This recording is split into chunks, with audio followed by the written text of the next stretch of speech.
अस्सलामुअलैकुम। आप देख रहे हैं सायराज ढाबा हब और आज हमारे किचन में बना है साग। तो घर में जब कुछ भी ना बनाने को मिले और कॉन्सेप्ट हो साग का कि फ्रिज में साग पड़ा हुआ है, तो सबसे पहले माइंड में यही आता है, चलें यार आज हम साग को अच्छा सा करके तड़का लगाते हैं। तो मेरे माइंड में भी कुछ ऐसा ही आज था। हमारी फ्रिज में साग पड़ा हुआ था और मैंने सोचा क्यों ना आज साग को तड़का लगाया जाए और व्यूवर के साथ वही तड़का जो है वो शेयर किया जाए। तो मैं आ गई अपने किचन में और यहाँ पे मैंने 3 अदद प्याज काट लिए। प्याज मैंने मोटे काटे, साग के अंदर प्याज नज़र आए तो ज़्यादा अच्छे लगते हैं।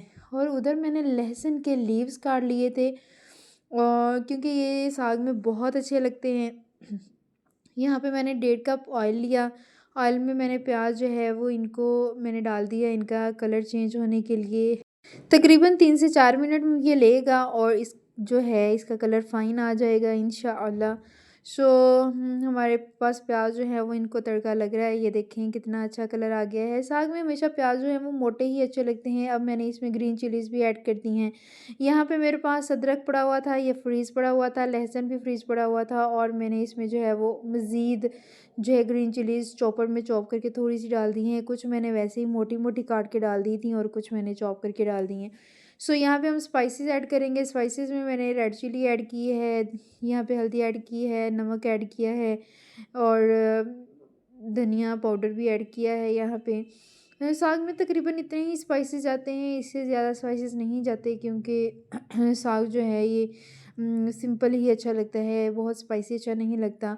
सो मैंने यहाँ पे जो लहसुन के लीव्स काट के रखे थे वो भी इसमें ऐड कर दिए हैं और साग भी इसमें ऐड कर दिए है। साग को तकरीबन 3 से 4 मिनट लगेंगे तड़का लगने में और ये बिल्कुल फ़ाइन तरीके से जो है वो बन के रेडी हो जाएगा। जब आपका साग ऑयल छोड़ना शुरू कर दे तो समझ जाएँ कि आपका साग जो है वो रेडी है। यहाँ पे मैंने कोरिएंडर लीव्स काट के रखे हुए थे, धनिया काट के रखा हुआ था। तो जनाब वो भी मैंने इसमें ऐड कर दिया। जब आप धनिया ऐड करें तो चूल्हा जो है वो आप बंद कर दें, क्योंकि धनिया का अगर कलर चेंज हो जाएगा तो ये अच्छा नहीं लगेगा। इसलिए यहाँ पे चूल्हा कर दिया है बंद और यहाँ पे जो हमारा साग बनके बिल्कुल रेडी हो चुका है, रेडी हो चुका है। अच्छा, अब साग तो हमारा रेडी हो चुका था। मैंने फिर भी एहतियातन इसको 2 मिनट के दम पे लगाया और जब मैंने ढक्कन उठाया तो हमारा साग बिल्कुल फ़ाइन तरीके से रेडी हो चुका था। फिर मैंने इसे छोटी पतीली में डाला। ये ऐसे ही सर्व किया जाएगा और रिमेनिंग में जो होगा हम ऐसे ही इसको फ्रीज़र में भी रख लेंगे या फ्रिज में रख लेंगे।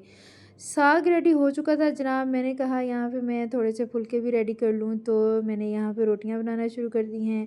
अच्छा, हमारे घर में साग जो है वो थोड़ा बॉयल चावलों के साथ और रोटी के साथ इंजॉय किया जाता है। मोस्टली घरों में जो है वो ये डिश पसंद की जाती है। कुछ घरों में सिर्फ रोटी के साथ ही खाया जाता है। आपने कमेंट सेक्शन में मुझे ज़रूर बताना है कि आपके घर में किस चीज़ के साथ साग जो है वो लाइक किया जाता है। कुछ लोग इसे मकई की रोटी के साथ स्पेशल खाते हैं। हमारे घर में ये बॉयल चावलों के साथ भी पसंद किया जाता है और हमारे घर में ये रोटी के साथ भी पसंद किया जाता है।